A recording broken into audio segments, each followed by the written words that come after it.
Hello, this is Dean Radin, and I'm on Your Superior Self. Hi, I'm Anita Murjani, and this is Your Superior Self.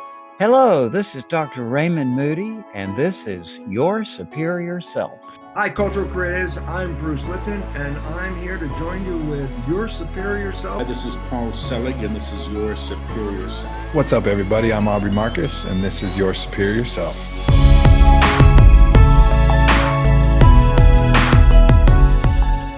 Hey, everybody. I'm Pamela Brinker, and this is Your Superior Self. Pamela, thank you for taking the time. Thank you for making yourself vulnerable. Thank you for writing your book, Conscious Bravery. Yeah, I have to say one thing though. You have definitely picked an incarnation for yourself. Yes, that is really true. I mean, you came here to do some work, girl. And I do believe that we chose our lives, that I chose my sons and my situation where my husband died from brain cancer, and then both my sons developed these huge mental health challenges and addictions, just like I'm sure you believe that you chose your life with your little people and your wife, right? And your exploration. Yeah, but we don't see that, right? We hear that. We say, there's a lot of people out there that say we create our realities, and folks have a hard time with that. But I've had a recent realization to that point of we do create our realities with every decision, every choice that we make, even the ones we don't make, have ultimately created this reality up to this moment.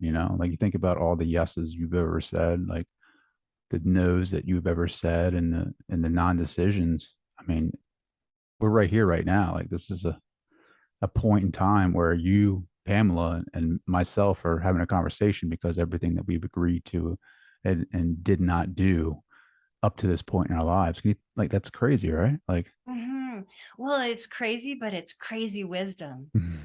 And you're tapping into one of the things I love to talk about, which is I talk about synchronicity and how we create things. I was on a bike ride a couple weeks ago, and I found this on the street, on the street that I take to get on this trail.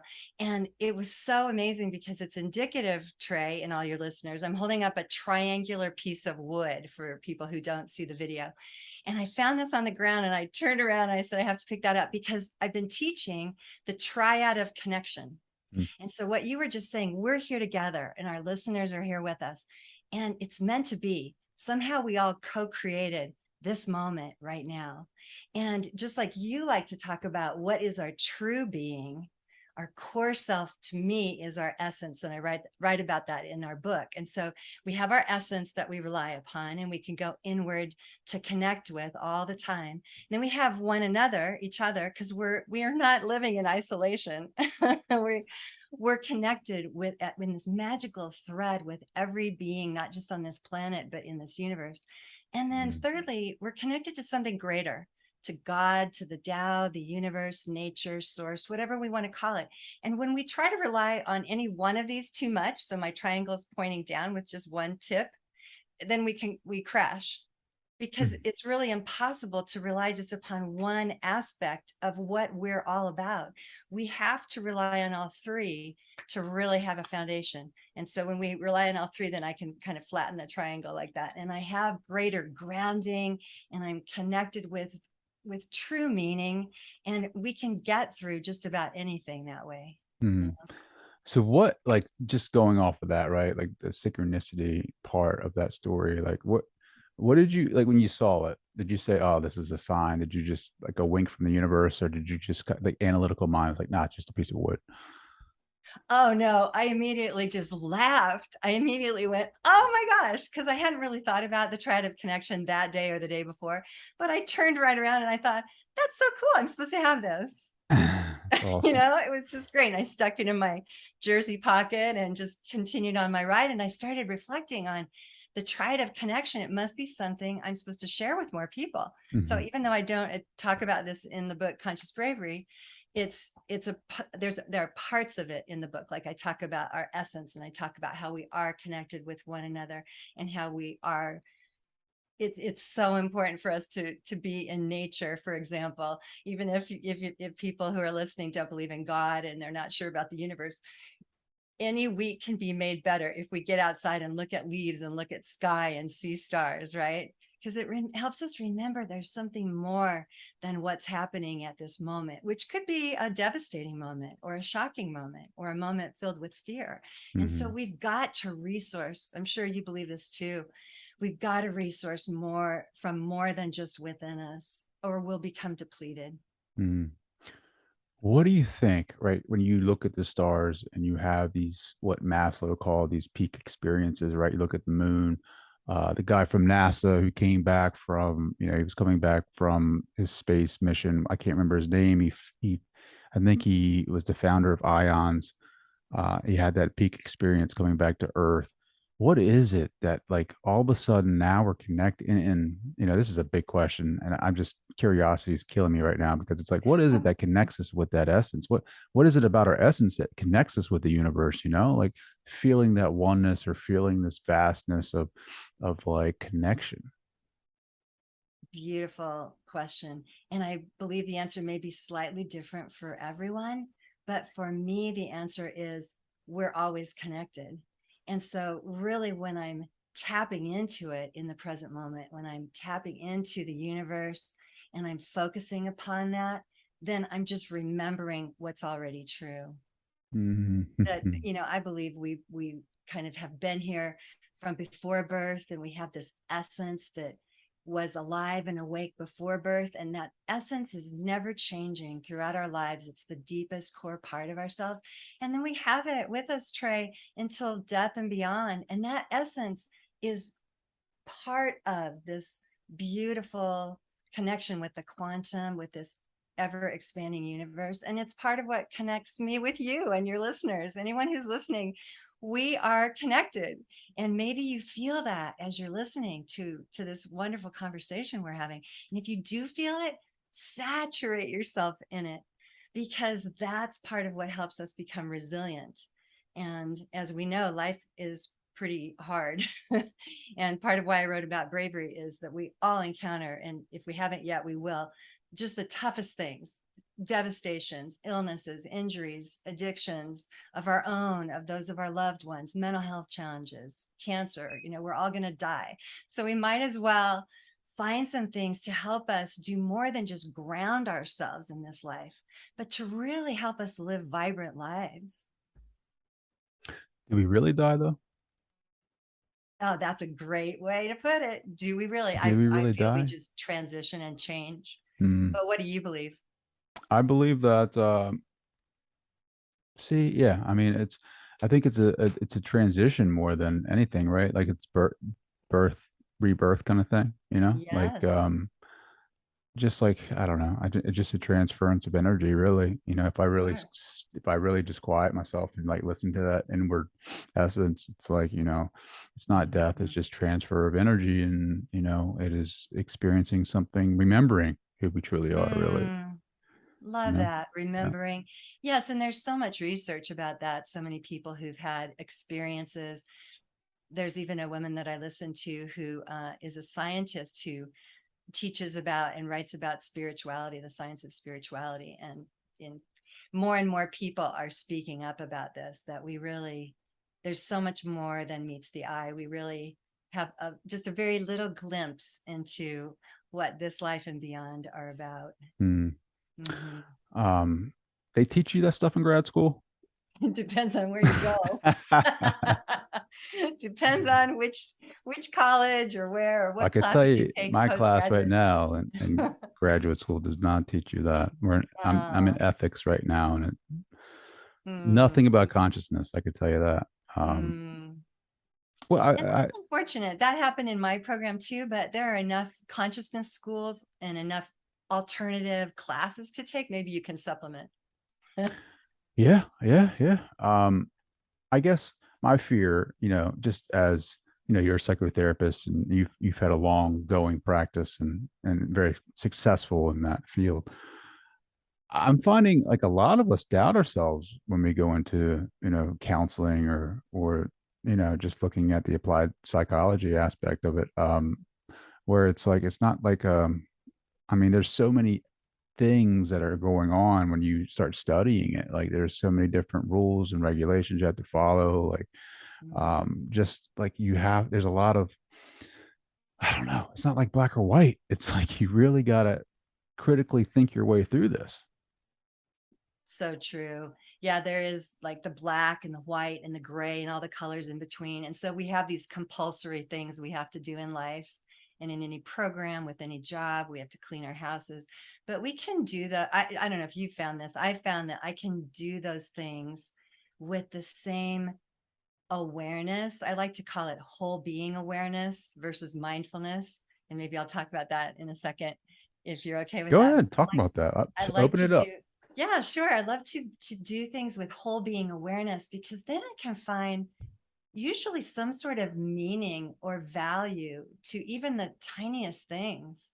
So for me, when I say whole being awareness, going back to that, what I mean is that we have awareness in 6 zones of our experience, not just in our minds and hearts, as the word mindfulness would make us believe. And mindfulness is a great practice for being right here, right now, and being awake and vibrantly aware, right? Mm-hmm. But the word itself conjures the mind.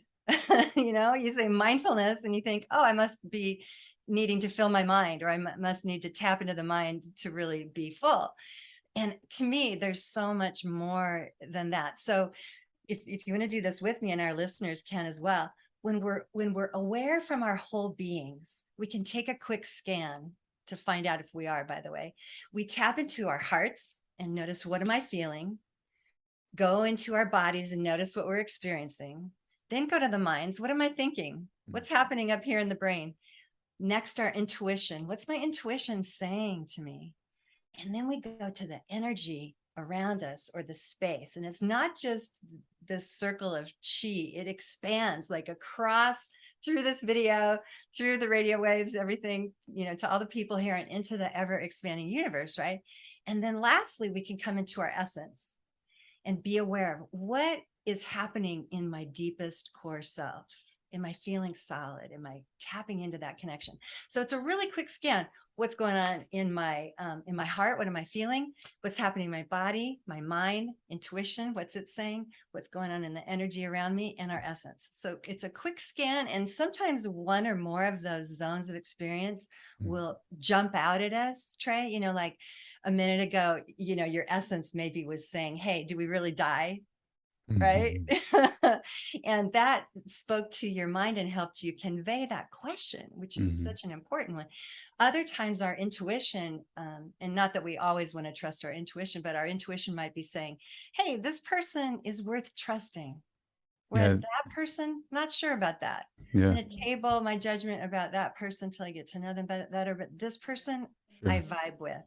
Yeah. And so when we have that whole being awareness from a quick whole being scan, which we can take every day, we can then make better decisions, and we can do our dishes with a little bit of joy that we even have dishes to do, So. And for the people listening, my wife just got home and my dog Gracie, golden retrievers, going crazy. And yeah, so if you hear the growling, that's her. That's great to be aware of right here. It's just what's happening. It is what's happening in the moment, right? Like there's a realness to it, and it's like, to your point, right? It's now it's so tough, just with being in the moment, because you think it's so easy, but your mind is either holding you in the past, or you're fearful of the future, right? Like how do you teach this in your practice, like mindfulness and staying in the moment, and techniques that allow us to, the scan, right? The body scan. And does that help with that? It does. And that's one way. And I'm more of an integrative psychotherapist. And so I combine transpersonal psychology, positive psychology, motivational interviewing, Jungian psychology, those kinds, all different kinds of things. And so, yes, one of the most important things I help a lot of my clients do, if they let me partner with them in this, is to wake up. and be more aware. And so, for example, a few months ago, one of my doctor clients walked in and she was just hunched over like this. And she said, "Hi, Pamela." And I said, "Wait a minute, before we even get started, notice what your body's doing." And she goes, "Oh, yeah." And I said, "What do you feel? Are you carrying something?" And then she just burst into tears. And this was a client who had not cried in my office yet in 5 months. But just being aware of her body and how she was just compressed, her heart was compressed. She was able to get to her pain, and then we could hold space for her pain. And then by the end, we were laughing, and she was, get this, Trey, and audience, you can see me sitting up straighter than now. She was sitting up straighter like this by the end of the session without even being aware of it. And I noticed that with her. I said, "Do you notice what's going on now?" And she just smiled because her shoulders were back and her heart was open.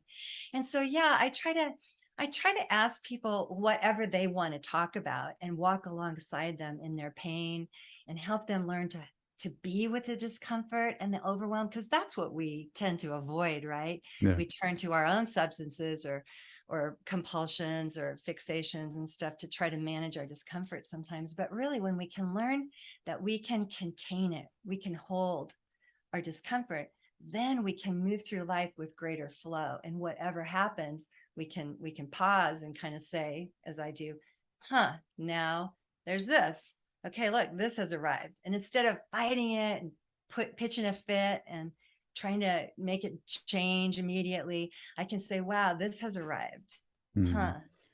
This is the part of my process where I need to just pause and stay with this for a moment and look at what is, so that I'm not stuck, as you were saying, in the past, wishing for something I can't have anymore, or fixating upon the future that hasn't come, and that future may not even come. The future we want, as I talk about with my clients, we get to by being present this moment. And now I'm more present this moment because I was the last moment.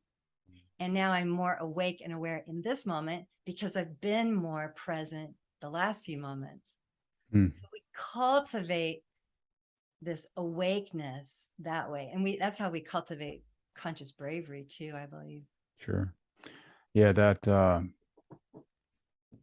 awareness of, like, I've created this reality just by every decision has really, brought this awareness of, like, how important our decisions are in the moment, like how we need to facilitate more consciousness in the moment when we're making our decisions in life, right? How we need to be aware, because like if I unconsciously created the future up to this certain point, right, and I'm in this life, and very blessed to be here and experiencing life as it unfolds. Imagine what you can do when you're consciously making decisions, right? Like, and what you can create and where you can go in your life, like I feel like there's so many opportunities for success, and however you define that. I think there's so much more opportunities in, like, going and taking your life and being what you really truly want to be, whether that's a career change, a relationship change, or spirituality change. It's, it gives you, it empowers you more so when you come to this realization of how important or how significant your decisions truly are. I am with you all the way. I love a lot of the words you used. Realization. Do you believe that that's an aspect of being conscious? Absolutely. But again, it's like, is it a realization or is it a remembrance? It's like, as you progress through this journey of life and through my spirituality, it seems like I'm fed information, right? Like, that I was not ready for maybe 10 years ago, 5 years ago. I would have balked at a lot of this philosophy and a lot of this information that flows to me now, where now I find myself ready and willing and eager to learn more. And it's just, and then as I, progress, and as I process the information that I find, from within, it's kind of like, it's like a light is slowly turning on. Love that. Love the light slowly turning on for you and for so many people, because when we are conscious, to me, consciousness is not some esoteric concept. It's an actual state of being alive and awake and vibrant. Mm. And we can tap into it at any given moment. In other words, we're born with the seeds of consciousness. We're born with the seeds of bravery and of love. We just have to cultivate them and remember to come into this moment. And consciousness is right here, available at any time. We don't have to develop a relationship with ourselves to have it. In fact, we don't even need to develop a relationship with ourselves, I don't believe, because we already are ourselves. We just need to go inside and connect with who we are. And thereby we can connect with that awake, alive consciousness that you're talking about. And then we are guided. And I know for my own self, for my own sake, I've been able to flow more easily with all the hardships and adversities that mostly my sons have incurred, because I have a trust in this, what we're calling consciousness, in this process of becoming more awake. Mm. It's funny is that when you were talking about the lady who came into your office with the slumped shoulders and she felt like she was carrying something, like I too just had some energy work done and some things happen in my life, unfold, manifest, where I was given some advice from a person about, I don't live like, I don't live from that heart space. I'm very analytical. So like I lean with my head, and so that disrupts a lot of my connection with people, because like when I first walk into a conversation or a relationship, it's like, first off, like I'm analyzing, every move, and like, what is his point of view, or what is her point of view? Is there something going on behind the scenes, like blah, blah, blah, instead of like fully stepping in with my heart and just trusting that instinct and like, the intuition that you talked about. And like, I'm really, that's been a great remembrance for me, that I need to lean into that a little bit more and just trust that source of knowing that is inside of us. But again, right, like no one teaches you how to go within. Like you hear that all the time. I read it, like, your book has some excerpts in here about, truly going into that essence, go within, know thyself. And it's like, how do you do that, really? Yes. Like, Well, it's beautiful you're bringing all this up, because how do we do it? We start with the feeling we want to experience. That's the most motivating force I've ever seen in people that I work with. I don't know about you, but when we know we want to feel better, we want to feel vibrant, and we want to feel healthy, then that's a motivating factor.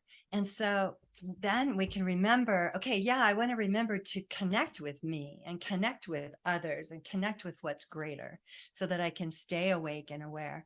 And so in my book, Conscious Bravery, at the end of every chapter is a bravery key for the listeners.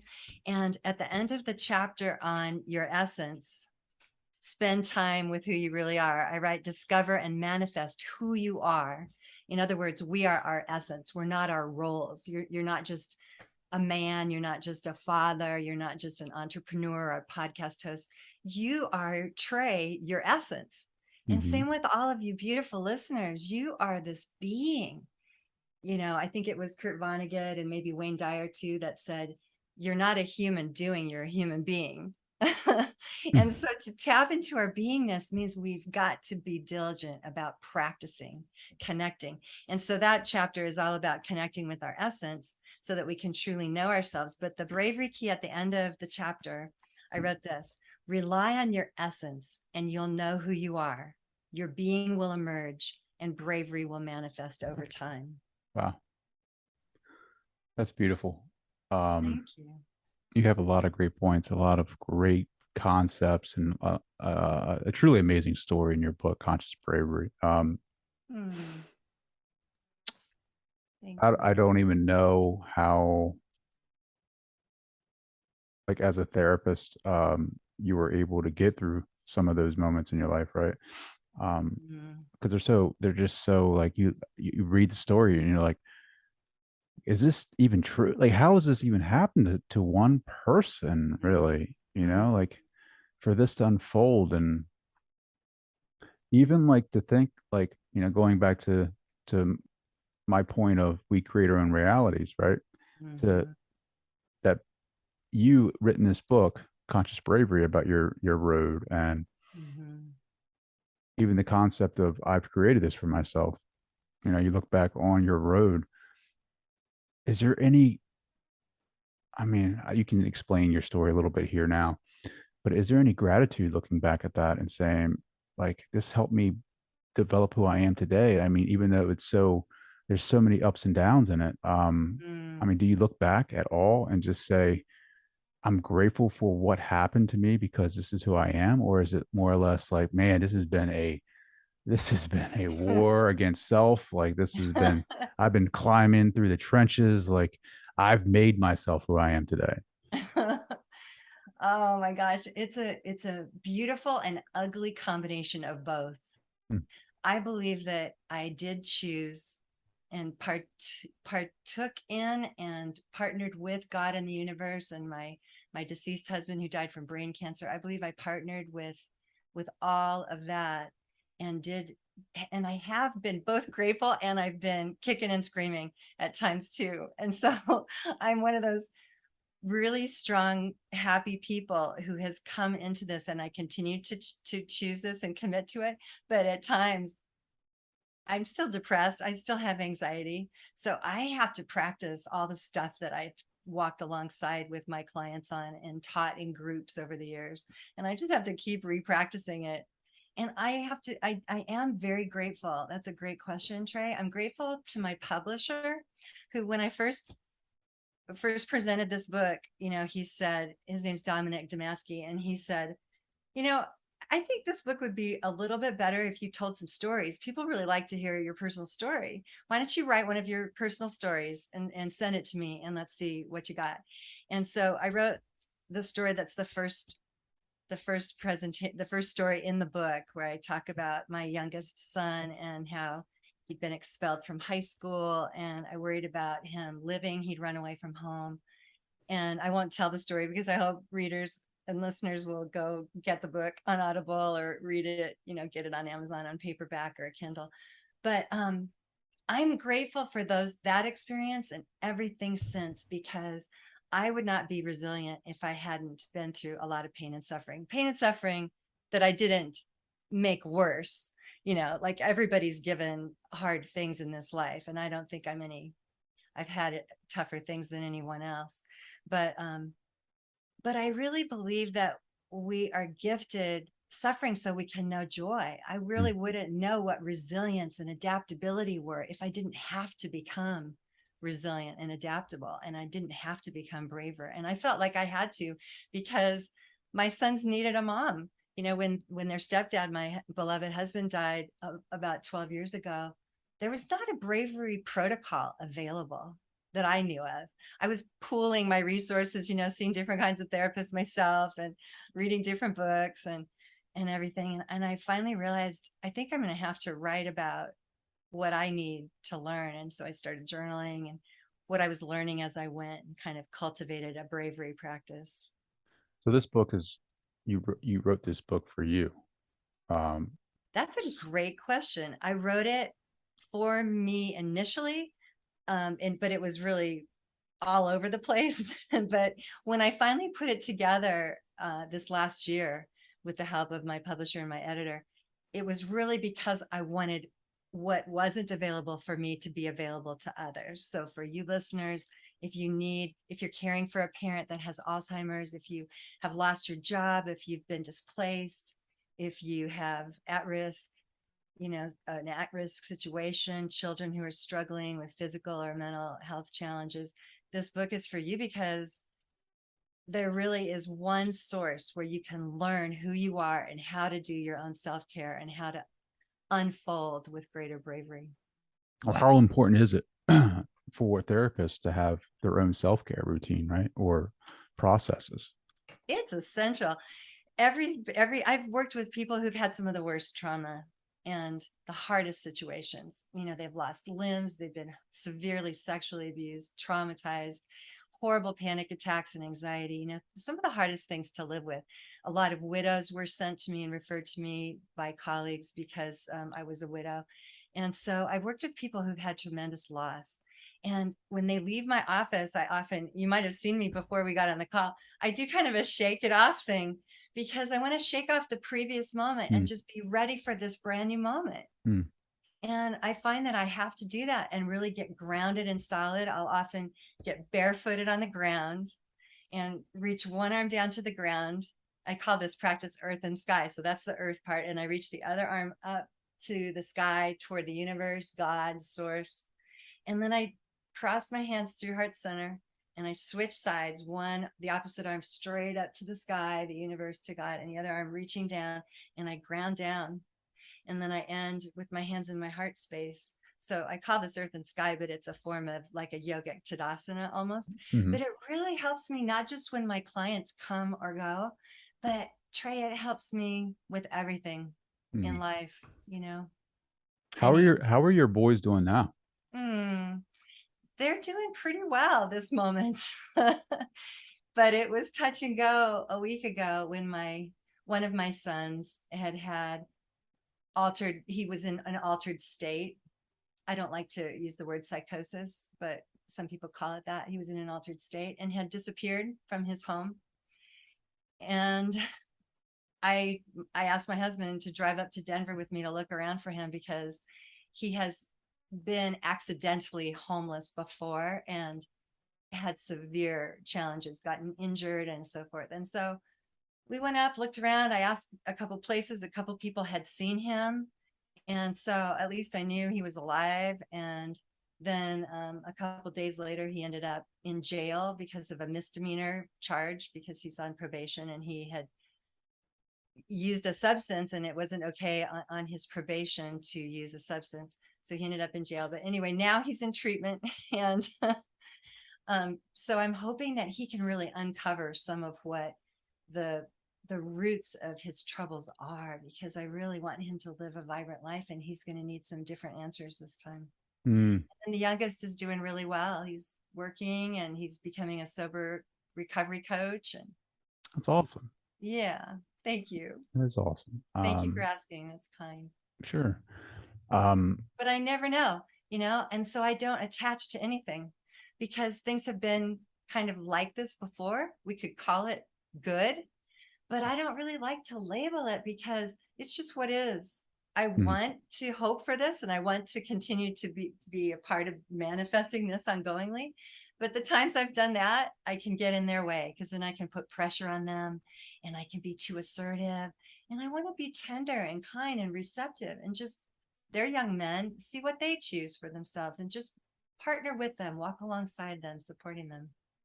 Well, as a parent, right, and hearing that story, and you've had a long journey where you've done the work.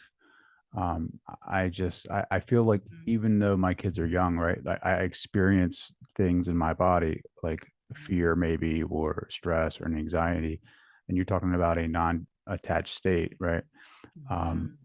What does that look like for a parent, right? Like, even if it's like, for me, it's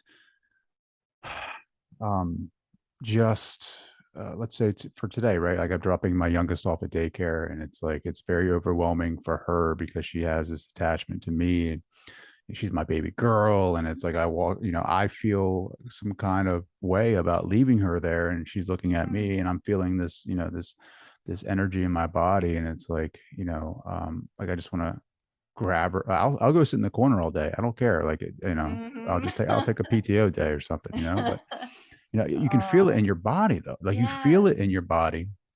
Some people disassociate themselves with that feeling because they don't want to feel it. So they turn to different things. And how do you feel it, I guess, is the question, right? Like, I love your example and your vulnerability and strength and being so aware because she needs to learn some independence, but it is okay that she sees your tenderness. Right. And so I feel like we want to console ourselves. And I put my arms around myself because as a woman and a mom, that's helpful to me sometimes, but guys aren't really maybe as comfortable doing that. So I always keep a dish of stones in my office for anyone to hold on to a smooth stone. And maybe, when you're feeling that kind of fear or that tenderness or that pulling away, and it's in her best interest for you to go about your day and for her to learn how to be independent, maybe you kind of put a little distance there and say, hey, this is the part of my process that's where I'd like to stay, but I know that I want her to become resilient and independent. And so maybe you put a hand on a heart and just send her some energy. Like, I have confidence in you, little one, that you're going to be all right. And I have confidence myself that I'm going to get through this day, and then we'll meet up again and we'll learn how to reunite, so those kinds of ebbs and flows of life are so important for us to navigate through, rather than, like you're saying, dissociating or shoulding ourselves through it. Like, well, I should just be a dad and get back to work. I shouldn't be having this feeling. Those shoulds and shouldn'ts are so dumb. Really. They don't help us at all. They're pretty judgmental and put pressure on ourselves. Instead, we just notice, here I am feeling a little bit of fear. All right. That's what's happening. It's funny you say that about a stone, because I literally have a stone in my hand right now, just like kind of smooth, just kind of like rubbing it. So cool. That's funny. Yeah, well, things like that are very consoling. I'm a big fan of polyvagal theory, which is a big word for finding safety and connection. And we parents need to learn how to find what's safe and how to connect with not just ourselves, but with authentic others. And our children especially need that. They look to your daughter and son, look to your face for that sense of safety and connection. It's called co-regulation, right? Yeah. And so we want to self-regulate when our sympathetic nervous systems are activating, and we want to either fight or flee, or fight, flee, Freeze. freeze, or fawn. Right. Thank you. And so that's common experience for most of us every single week, for our sympathetic nervous system to activate and tell us fight, flee, freeze, or fawn. But we want to be able to calm it and soothe it. And so we need practices like holding a stone, or vagus nerve resets, where we breathe and we calm our nervous system. And one of the best ways to do that is to consciously breathe, because anybody can take 3 deep breaths, but that's not really the solution. It's breathing consciously with awareness into our whole being, those 6 zones of experience. I love it. Me too. You're in Colorado, right? Yes. Yeah, And, Colorado Springs and Breckenridge. We have a little place in Breckenridge too. Nice. How about you? Where are you? I'm in Baltimore right now, East Coast. Yeah. I flew over Colorado, I think. I mean, we saw the Rockies. We went to LA like 3 weeks ago, and that was amazing. But yeah, I love everything you're about. Have you ever tried hypnotherapy? I was a hypnotherapist for a little bit in my late 20s, but I found that I preferred EMDR. And not that there's anything wrong with hypnotherapy, but I didn't like being the one kind of in control. I felt more in control as a hypnotherapist than I did as an EMDR therapist. So I do EMDR now, which is eye movement desensitization and reprocessing. And it's super helpful for anxiety, mild depression, trauma, all kinds of things, relationship issues. and it puts you, the person who's doing it with me, more in the seat, because I'll have you watch my fingers go back and forth, and then I'll say, what'd you get? And your whole being will kick in, and you might see an image and describe it to me, and I'll say, okay, stay with that. And then I'll do this again, and you'll watch a bunch of passes of my fingers, and then I'll say, what'd you get? And then you'll tell me the next thing. And it might be really related, or it might be completely different and something you didn't expect, but your whole being, your brain, your mind, your heart are leading you. And so I love that. EMDR has been a really proven tool and technique, and it's used in lots of treatment centers across the country that are more progressive, and all kinds of mental health therapists do it. It's interesting. Yeah, I just saw some of that today. I went down a rabbit hole. It's like there's some like tapping involved with that too, right? Yep, Like you can do tapping. You can do tapping on your legs. You can use buzzers. Different people use different aspects to do EMDR. I prefer just following my fingers, but some people have like a light device in their office, so that it just depends on What It's did you, kind of as it's far kind of as, tiring going like this over and sure, over. sure. What, when you were doing hypnotherapy, like, what were you helping patients or clients with? I'm trying to remember. That's a long time ago. I Because think I'm the really into thing, like past life regressions right now. yeah, Like, yeah. you Well, know, then I'd say stick with it. That's probably really important for you. And there's a component of, there are so many different kinds of therapies. Everybody's going to find what works for them. mhm, And so if you love it, there's probably a reason why you're drawn to it. sure. And you need to know what's happened in your past life. Have you ever heard of QHHT with I have Dolores not. Cannon? Have you ever heard of Uh-uh. Dolores Cannon? Tell us. She is a pioneer. She's the one that created QHHT, which is a modality for hypnotherapy, and this is past life regression. And I think you'll love her, right? Because she's like a little old church lady who um, she's just like, I don't know. When I think about the Great Generation, World War II and all that, like I think like I see her as one of the wives to those men, right? Like Mm. her husband was in the military, Navy, or I think maybe, don't quote me on that, but like he started this modality with back in the day in the services with helping people stop smoking or lose weight, right? And then they tapped into something deeper, into the what she calls the subconscious, which she had no other name for it because she had no conventional training in psychology, so she just called it the subconscious. But it's that higher self. It's like it's the part of us that knows everything, right? And like she has written some pretty amazing books on her adventures and um, the higher intelligences and just philosophy on life and why we're here. And uh, her her modality QHHT like has really sparked an interest for me because it's like if we can tap it, because there's also like some healing involved in that, right? So Oh, people have had, absolutely. some people have had, I'm talking about like physical healing where they're going in underneath and in this trance state, and their higher self is speaking to them through them about their lives and why they're here. And then some people with like, I don't know, that like serious diseases are being healed from within, from themselves. Like she will say, I'm not doing this for this person. Like it is coming from the higher self. And she just facilitates that transaction. And I'm like, man, if we can tap into that, and that's the inner being, and we can heal ourselves, like what else can we do? Like, Mhm. I don't know. I'm not trying Oh, to I get too love it. woo-hoo on you. No, no, I love it. I believe in it. I just don't have enough time to research everything. But I do network spinal analysis, which is probably pretty similar. If anyone listening has heard of that, it's a form of chiropractic that involves energy work, whereby through epigenetics, we can change what was happening, change the path of our bodies and do healing.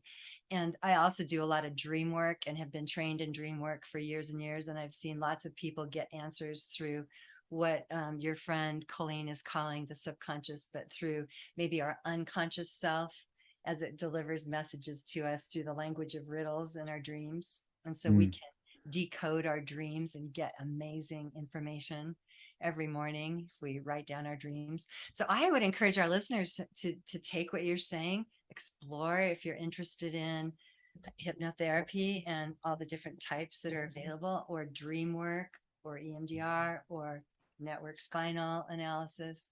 There's so many modalities, and in states of consciousness too. Like I've just begun reading a little bit about Wim Hof and mm. Wim Hof breathing techniques. Yeah. uh-huh, and just his whole experience with being drawn to swim in really cold water after his wife, who was diagnosed with schizophrenia, took her own life and jumped Mhm. off a His building. story, his story is very, Oh, it's very unique as well. yes. And so those kinds of things are available to us to explore and experience so that we can shock our systems from what is comfortable into the flow of change so we can face the unknown, right, more Mhm. easily and embrace change more easily. I love that. Yeah. Hmm. Um, epigenetics, right? Like that's Bruce Lipton's work where the nucleus is not the brain, right, of the cell. It's the cellular walls, right, or something like that. Like, I've not heard that definition, but I'm not saying you're wrong. For me, what I know about epigenetics is that we can impact our DNA. We are not necessarily stuck. If our DNA says that our coding is going to go one way, our environment and our yeah, that's right. relationship Yeah. with our Mhm. environment can actually impact our results. So I ended up going to this network spinal guy because I've been a competitive athlete my whole life, and I've raced a lot, and I've hit my head a lot and had a bunch of head injuries. And so a couple of years ago, when I hit my head when I was skate skiing and slipped on some really thin, really, really fast ice, and just wham, my head went down. Ended up going to the doctor, and he said, okay, you cannot hit your head again in your life. I want you to do whatever it takes, do yoga, do more meditation, get chiropractic, whatever you want. And I had watched a couple of my clients get a lot better from all kinds of physical symptoms they'd had by going to this now friend of mine, dear friend of mine, Tad, who's a network spinal analysis chiropractor. And it's been amazing Mm. how much more flexibility I have. I was having numbness from my shoulder down to my wrist, and that's gone. And So what do they do? I mean, oh, it's pretty, talk about woo woo. He does not pull on anything. Well, not much. Maybe he'll pull on my feet, but he might put two fingers like at the top of my spine, maybe here, or your spine, a person's spine. He'll kind of do an assessment of where your spine is initially, and then he'll basically keep tapping into places, asking you maybe to lift your right shoulder and breathe and feel the support of the earth, or connect with the quantum, and then maybe hold it, so he'll have you readjust yourself sort of while mhm. he's sending energy to that place. Mm. And then he'll also do all kinds of things, Trey, like talk to you and say, okay, like before he has you on the table, he might have you just sitting up and saying, okay, what's been going on? And you might say, I had a big argument with my husband or something, my wife. And so he might say, okay, so where'd you feel that in your body? So helping people like those of us who have trouble getting into our hearts, where'd you feel that in your body? It kind of circumvents the mind and the heart. And you go, oh my gosh, I felt this tightness in my throat. And then he might say, well, what was that like? And I might say, oh, I just felt like crying. And he'll say, yes. Okay, allow that. Make it bigger. And then you lie down on the table and you allow that pain and you make it bigger, because if we just stuff it, it just stays in our bodies and makes us sick. But if we make it bigger and let it flow and move, then our spines readjust and they become more flexible, and we become more flexible. And then we're like, okay, well, that fight really taught me a lot. I think I'll approach my partner differently this next time. Yeah, I think chiropractors are, I love their modality, right? I love their Uh-huh. techniques. I think it's great. I think they're woohoo, and I love it. Uh-huh. I could talk to you all night. Pamela, Yes. so quick this hour. How can people connect with you? How can they buy the book? I would love for any of you to find me on my website. It's pamelabrinker.com. And on my website, I've got lots of tools and graphics that might help you that you can print out. They're free. And I have a bunch of blogs I've written on resilience and self-awakening, self-discovery, transformation, bravery, all of that. And then if you want to buy my book, I would just be so delighted. It's called Conscious Bravery, and the subtitle is Caring for Someone with Addiction, but it's not really for just that. It's really tools and practices for any of us who need to become more brave and strong. And it's on Amazon.com. And I narrated it on Audible, and it's a Kindle, and you can get it on paperback too. Fabulous. Pamela, thank Thank you you. for taking the time. Oh, it's a delight to talk with you, Trey. You are just an amazing being. And so I can just tell the people listening, there's a really neat group here, and I'm just sending energy and love to all of you and really deep gratitude.